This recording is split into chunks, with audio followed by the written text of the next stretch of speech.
So Kari and I are here today, and we are very happy to be here with you all to talk about secondary trading for digital assets in a pretty regulated space. So I will be talking about it from the securities perspective, and Kari will be talking about it from the commodities perspective. Start off? Sure. So first, why don't we start off to explain what is secondary trading? What does that mean? And what it really is making a distinction between primary trading or initial trading and secondary trading. So in the commodities world, an example of primary trading would be just peer-to-peer purchase and sale. So just buying and selling crypto, where you actually deliver the crypto to the person that has purchased it. That can be immediate, or it can be a delivery for some time in the future. But as long as someone actually gets the product that they bought, that is called the physical market in the commodities. The Commodity Futures Trading Commission still has jurisdiction over that, but they're limited to just anti-fraud and anti-manipulation. So that's not the secondary market. And Val, can you tell us what the not secondary market is in the securities world? So in the securities world, it starts off with the initial offering of the security, which either has to be done pursuant to registration or an exemption from registration. Generally, the exemption from registration is called a private placement. And there are a host of different regulations that allow you and walk you through kind of what the requirements are to issue a security without it being registered. So the initial offering is considered the primary. That's the distribution. And then once that initial distribution is done, the secondary trading is what happens. And my primary expertise is really in the 34 Act. In securities law, there are three primary acts that govern. The 33 Act, which is the Securities Act of 1933, and it covers what is a security and the offering of the security. And then the 34 Act comes into play when you're dealing with the trading of a security and then the intermediaries involved in the trading. So you're talking about broker-dealers, transfer agents, clearing agencies, and exchanges. And then the 40 Act, which is when you're dealing with investment advisors, investment companies, and, for instance, mutual funds, any type of fund complex. So when you're thinking about in the digital security space, we've seen recently, probably in the past year, you've seen digital securities being offered via private placements. And as the lockup period starts to run out on some of those, you can look to Section 4 of the Securities Act and find exemptions for secondary transactions. So that lately we've been getting a lot of questions about how does that work in the security space, but also in the commodity space. And Kari can go a little bit further in the commodities. What we're really talking about is that we're reaching a point of the maturity of the markets on both sides. From the CFTC's perspective, they have jurisdiction over commodities. The Commodity Exchange Act is a legislation that governs, so commodity side, just one, not three. And that act, they've made clear, applies to digital assets and cryptocurrencies. That started from some early on cases. One of the best examples is a 2015 case called Coin Flip. That was an order about an entity that was offering Bitcoin options online without being properly registered. And the CFTC issued a cease and desist and made clear that these assets were commodities, and if you're going to offer derivatives, which is what we get into in the commodities world of the secondary market, you have to be properly registered and offering them in accordance with the act. But we are starting to see now registered entities, regulated products being offered, and the secondary market in the commodities world growing. The secondary market with commodities, what we think of as derivatives, would be futures or options or swaps. And those are traded on specific platforms or traded with specific types of sophisticated parties if you're trading bilaterally. And we have the evolution where we now have all three of those products on different platforms. We have options in Bitcoin, we have futures in Bitcoin, and we have Bitcoin swaps. And now are we seeing them on platforms on securities? So it's more complicated in the securities realm because for a national securities exchange to list a security, it has to be registered. And to date, we haven't seen the SEC approve registrations under the 33 Act. So that is one of the, and that's something that I think the Commission is very well aware of. It's something, it is definitely a pressure point, it seems. And I keep hearing that there's an expectation that you will see an S1 or an F1 approved sometime in the near future. But I think that it's getting that first one out the gate because then it's a template for others who want to go down that path. It provides instruction on what the Commission will be looking for to approve those. And until you see the approval, the registration of a digital security, you're just not going to see the interest from the national securities exchanges because they can't list them without them being registered. So that's that's definitely a bar to entry and something that has to be addressed in a meaningful way for us to really get traction on a large scale, I think. What about trading on ATSs? So on an ATS, there is a process for quoting privately placed securities. And there are a lot of questions around how that would work. One, the technology. Two, with regards to broker-dealers. Broker-dealers, ATSs can only be operated by broker-dealers. Broker-dealers have a myriad of rules that they have to comply with. And some of these rules just aren't consistent with the way that digital securities currently trade. So it's not that it won't happen. I think that it's just having the meaningful conversations with the appropriate people at the regulators to address the operational issues so that broker-dealers have comfort that they can, in fact, transact in these in a meaningful way and on a larger scale. One of those issues that a number of people have raised during the conference, custody. Broker-dealers, carrying broker-dealers have to custody. They have to have physical possession or control. And if they don't, then they can keep it in book entry, but they have to have a good control location. And the SEC has been unwilling to recognize, a lot of the current iterations for custody as good control locations for broker-dealers. So that's something that I know there are a number of people currently talking to the SEC about, finding some type of relief for specific custodians to meet the requirements so that broker-dealers can address the custody issue. Why the concern about custody? What is the SEC getting at with that requirement? Generally, when you look at the custody rules, you're thinking about customer protection, one from potential theft by people working at broker-dealers. If the broker-dealer becomes insolvent, that's another issue.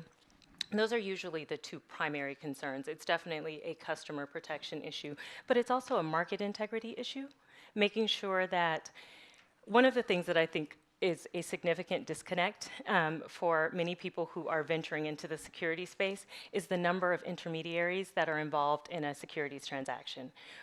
And something that you notice is that you can't just go and transact in a security. It is all done through broker-dealers or investment advisors, and even investment advisors are going through broker-dealers.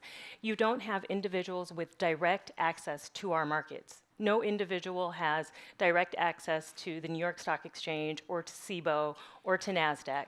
It is all done through broker-dealers. And there's this customer protection piece. They have suitability requirements. They have custody and control requirements. They have requirements to monitor and surveil for potential fraudulent activities. If there is a trade that is done erroneously or by error, there are processes for that. So you start off with the broker-dealer, and then on the back end you have the clearing agencies that ensure that money is delivered and that securities are delivered.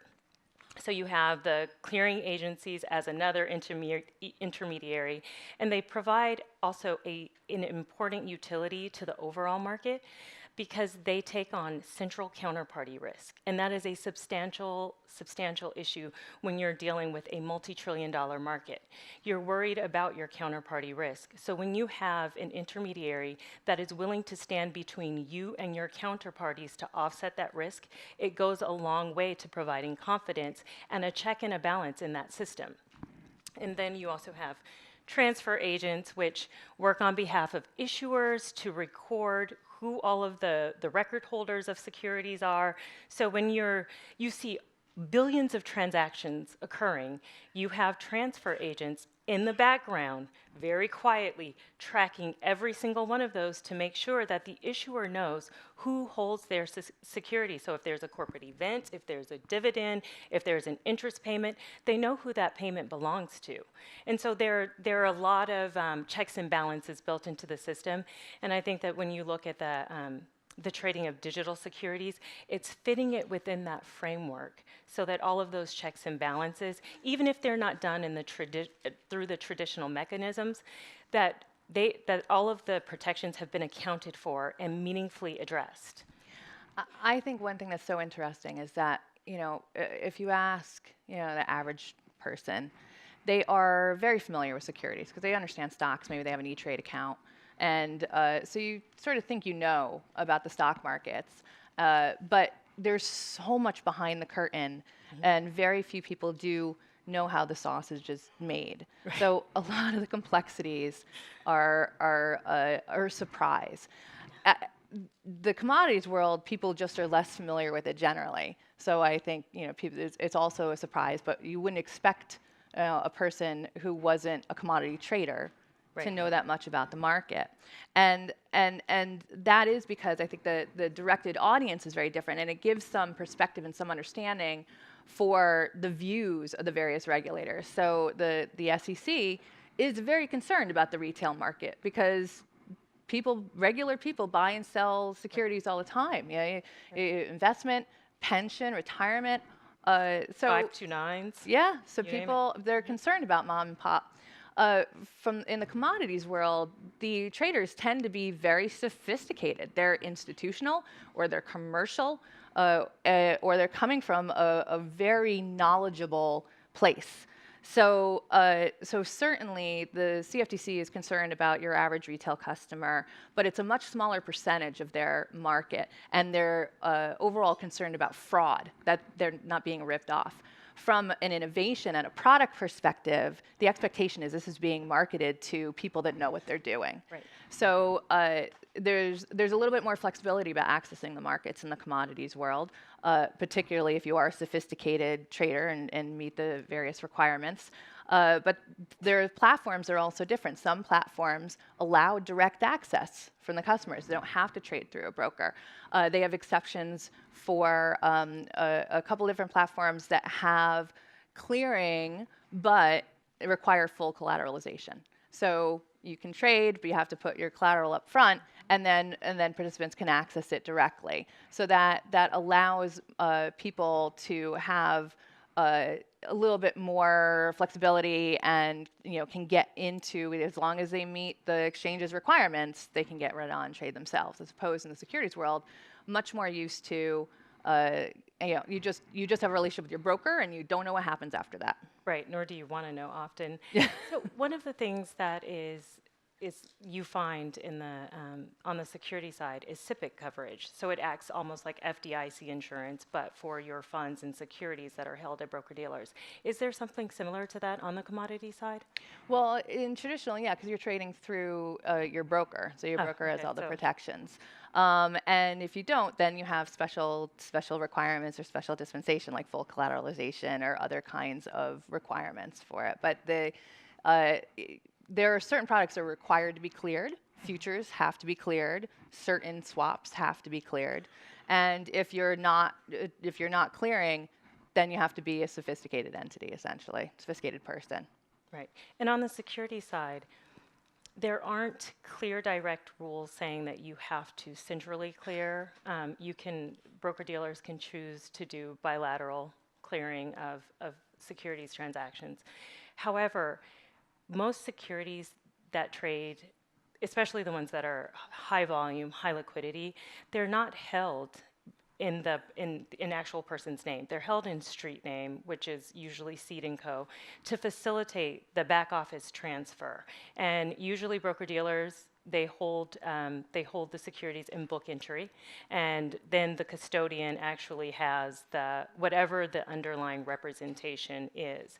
And so that's something that is also figuring out what is the security and what does it entitle you to on the digital asset side is something that has to be, especially to the extent it's a security, is something that has to be worked out, and there has to be a lot of attention paid to the specifics of it, because it, for instance, when you're clearing a transaction, if you decide to do a central clearing, it's through either, for options, it's the Options Clearing Corp. For equities, it's NSEC. For fixed income, it's FIC. So you have these very specific entities, and it's based on the actual type of asset that it is. So you have to get into the specifics of, what is it? What does it represent? What type of interest?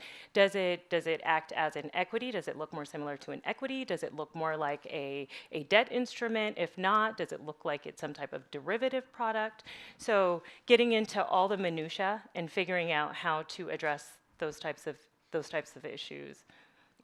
Yeah, to take a little tangent, crypto funds have been around for years now. Mm-hmm. And they've straddled a little bit of the two markets, because a lot of the funds initially were just trading straight out crypto, either bilaterally on platforms or otherwise, but they were offering securities in the shares to the funds. And funds are starting to evolve, and we're starting to see more sophisticated offerings, more sophisticated funds. What about exchange-traded funds? This has been a challenge for the industry for the last couple of years. Right. So we've seen the SEC disapprove a number of Bitcoin ETFs. And I think that there's a lot of confusion about what the SEC is actually doing when they disapprove. And it's highly technical and probably really boring. But what you're seeing with those disapprovals is that it is the SROs, so all exchanges, all national securities exchanges are also self-regulatory organizations, which means that they have to have rule books, and they have to enforce those rule books against their membership. So before they can list a new derivative product, they have to file under Rule 19b-4 of the Exchange Act with the SEC, and the SEC has to make a special interest finding before they can actually list and allow that that asset to trade on their exchange. So what you're saying is it's not the SEC disapproving the product. It is the SEC disapproving the exchange's ability to list and transact, which it has the same result, right? But it's not them saying, generally the response is the SEC is not a merit regulator. They just want to make sure that you're following the rules. And so what they're saying is that the exchanges aren't meeting their obligations under the Exchange Act, and that they don't believe that the rules that the exchanges have in place adequately address the concerns for fraudulent and manipulative transactions, or that they will prevent them. And so it's rather technical, but if you want to create an ETF, then you go through the Division of Investment Management. They first have to approve the actual product and the structure. And then it goes to the Division of Trading and Markets if an exchange wants to list it. And the exchange goes through filing their 19b-4 rule filing, and then the staff goes through the process of determining whether or not to approve or disapprove it. And you saw with one of the more recent ones, where the staff used delegated authority to disapprove it, and one of the commissioners sent a notice to the secretary pursuant to the rules and said that I want this to go before the full commission. So then the chair has a choice to make. Do you do it seriatim, or do you send it before the full commission for a vote? So seriatim is just where you circulate. It's still going before the full commission for a vote, but it's just done paper passed from office to office. When it goes to a meeting, then you have a public meeting where you have all the commissioners present, and they vote. And it also gives people an opportunity to speak with regards to why they're voting a specific way. So for strategic reasons, you may see something go seriatim as opposed to going to a full open commission meeting just to contain maybe, Some of the comments. some of the comments. So yeah. And from the commodity side, where we're starting to see evolution is in the products, and Val's point of the concern about manipulation is the same on the commodity side. For I think the crypto markets, regulators are very tentative and very conservative, and what they're looking for is the underlying market and how robust and how, in CFTC terms, how readily susceptible to manipulation they are. So there's Bitcoin futures, and we've heard some CFTC staff and the chairman talk about these products where they've looked at this market, they've analyzed it, they've been familiar with Bitcoin for years, and it has the largest market cap. But we're starting to move into the next other types of assets, and the CFTC recently published a request for input on Ether and Ethereum, presumably as part of their evaluation for listing of products, listing of Ether derivatives. They're going to be looking at other tokens and other digital assets as well. And at heart, their review will be focused on how likely is this market, how likely is it to be manipulated? And they're sophisticated. They're going to be looking at things about like the consensus mechanism. Is proof of stake more susceptible to manipulation than proof of work? And these kind of questions are things that the industry will have to address and have to be prepared for those that want to list those kinds of products. And there's a number of exchanges that have products in the pipeline. There's a number of exchanges in the pipeline. Right. And you see that. Next. And I think that on the security side, there's a significant amount of regulation. I think it's definitely a smoother path on the. Kari and I have these conversations frequently. Daily. About just comparing and contrasting the two regulatory regimes. Yeah. And it's just, the security side is so heavily regulated that it takes more time to get to where you need to be to really have a robust market on There's the a lot more layers. And both markets, I think we're running out of time, so we're going to wrap up. But both market, the end result is both markets are heavily regulated. The commodities market may be a little bit further ahead from the SEC simply because commodities products are very varied. They're used to seeing different delivery mechanisms. They're used to seeing different types of consumers be involved. And they are prepared for different types of nuance. They already have derivative products on products that are traded electronically and settled on a digital registry. That's carbon credits and renewable energy certificates, and those have been around for years.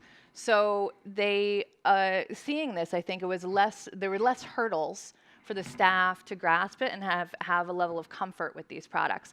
There's still some nuance to work out. For example, you can only offer leverage to retail customers if the product is delivered in 28 days and the product has to be actually delivered.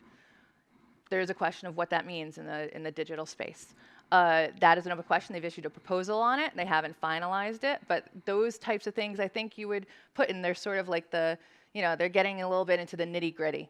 Right. For the securities, we're still understanding how digital assets and crypto assets do not fit neatly within the current multiple-tiered regime. But I think that there is a clear path forward. I think it's identifying the key issues and working together to come up with viable solutions, but you have to recognize what the policy goal of the particular rule is and come up with a meaningful solution to present. Be flexible. There's a good chance that you probably won't get everything you ask for, but you want progress. The goal is to get closer to where you need to be. So I think that on all fronts, that it will, in 5 years, in 3 years, even in a year, I think we'll be in a very different place. Thank you. Thank you. Thank you.